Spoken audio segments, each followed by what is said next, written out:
सरस्वती शिक्षा समिति पाली द्वारा संचालित इस ऑनलाइन कक्षा में एक बार पुनः आप सभी विद्यार्थियों का हार्दिक स्वागत अभिनंदन। आज हम कक्षा अष्टमी विषय विज्ञान अध्याय 9 जो कि हमारा चल रहा था, जो कि हमारा स्टार्ट होने वाला जंतुओं में जनन।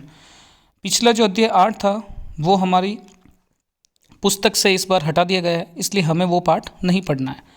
आज हम स्टार्ट करते हैं जंतुओं में जनन, जो कि हमारा नया पाठ है, पाठ 9 जंतुओं में जनन।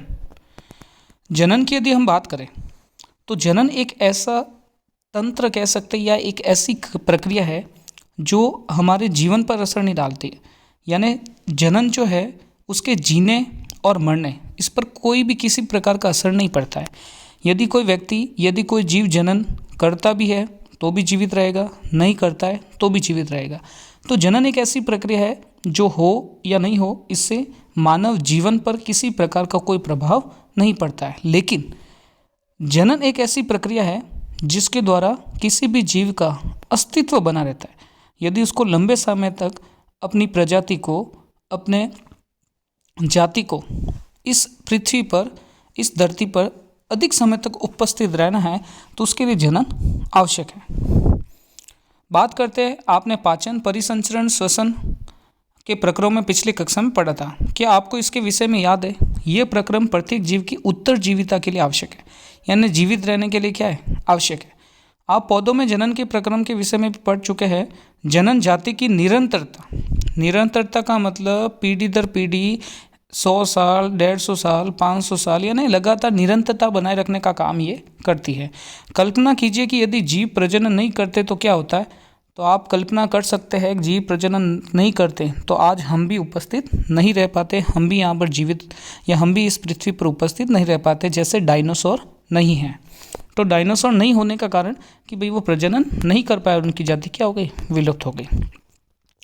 आगे बात करते हैं हम। आप इस बात को मानेंगे कि जीवों में जनन का एक विशेष महत्व है, क्योंकि ये एक ऐसे जीवों में पीढ़ी दर पीढ़ी निरंतरता बनाए रखने का सुनिश्चित करता है। आप पिछली कक्षा में पौधों में जनन के विषय में पढ़ चुके हैं। इस अध्याय में हम जानेंगे कि जंतु किस प्रकार जनन करते हैं। जनन की विधियाँ। क्या आपने विभिन्न जंतुओं के बच्चों को देखा होगा? कुछ जंतुओं के बच्चे के नाम सारणी 9.1 में भरने का प्रयास कीजिए, जैसा कि क्रम संख्या 1 व 5 में उदाहरण देकर दर्शा गया। आपने विभिन्न जंतुओं के बच्चों का जन्म होते हुए भी देखा होगा। क्या आप बता सकते हैं कि चूजे और इल्ली यानी कैटरपिलर किस प्रकार जन्म लेते हैं? तो चूजे और इल्ली जो है वो किस प्रकार जन्म लेती है? जो कैटरपिलर होता है। बिलोटे और पिल्ले का जन्म किस प्रकार होता है? क्या आप सोचते हैं कि जन्म से पूर्व जीव वैसे ही दिखाई देते जैसे अपने जैसे वह अब दिखाई देते हैं? आइए पता लगाते हैं। पौधों की तरह जंतुओं में भी जनन 2 पीढ़ियों का होता है, लैंगिक जनन और अलैंगिक जनन। तो क्वेश्चन पूछा जाता है लैंगिक जनन किससे कहते हैं, अलैंगिक जनन किससे कहते हैं? इसके बारे में हम बात करते हैं। सबसे पहले बात आती है लैंगिक जनन की।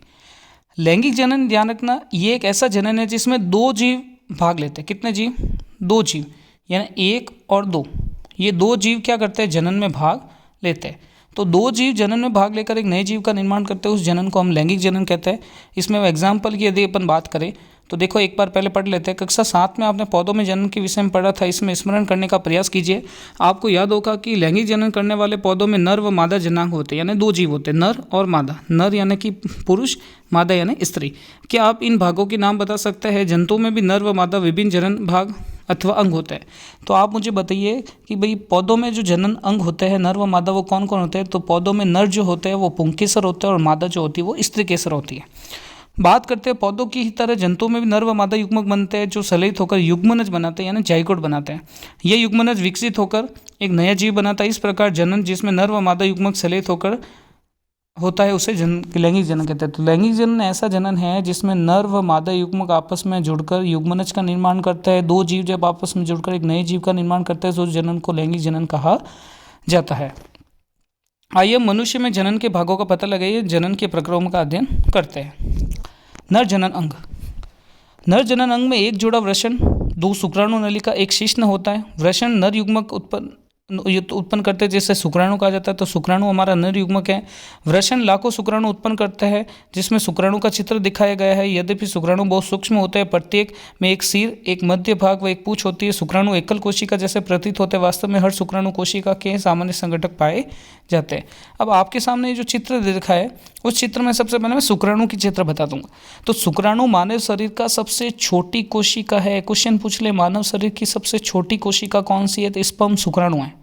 अब शुक्राणु 3 भागों में बटा होता है। सबसे पहला सिर, दूसरा मध्य भाग और तीसरा पूंछ वाला भाग। ये जो पूंछ वाला भाग आपको दिखाई दे रहा है, ये पूंछ वाला भाग शुक्राणु को तैरने के लिए, गति करने के लिए सहायता प्रदान करता है। दूसरा ये जो मध्य का भाग है, ये शुक्राणु के अपन कह सकते हैं कुछ पोषक पदार्थ शुक्राणु के इसमें उगते हैं। और सिर वाला भाग ये मुख्य भाग होता है शुक्राणु का, जिसके अंदर डीएनए, आरएनए, प्रोटीन संश्लेषण हेतु अन्य कई प्रकार के जीन इसके अंदर उपस्थित होते हैं। तो ये शुक्राणु जो कि नर युग्मक है। अब यदि हम चित्र के माध्यम से थोड़ा समझे, तो चित्र में आपको यहाँ पर ये नर जननतंत्र का क्या देखा है? चित्र देखा है। तो इस नर जननतंत्र के चित्र को हम बाद में पढ़ेंगे, अगले टॉपिक में पढ़ेंगे। लेकिन आपको यहाँ पर एक चीज़ याद रखनी है, नर जनन अंगों में एक जोड़ा वृषण। तो यहाँ वृषण चित्र के माध्यम से यदि मैं समझाऊँ, तो ये आपको भूरे रंग की जो संरचना दिख रही है, ये है वृषण। और वृषण ही वो स्थान है जहाँ पर शुक्राणुओं का क्या होता है? निर्माण होता है। एक शिश्न होता है, लिंग होता है। ये आपको दिखाई दे रहा है, ये शिश्न है, लिंग है, जिसको इंग्लिश में पेनिस कहा जाता है। ये सभी अपन इसके बारे में विस्तार से अपन अध्ययन करेंगे अगले टॉपिक में। धन्यवाद।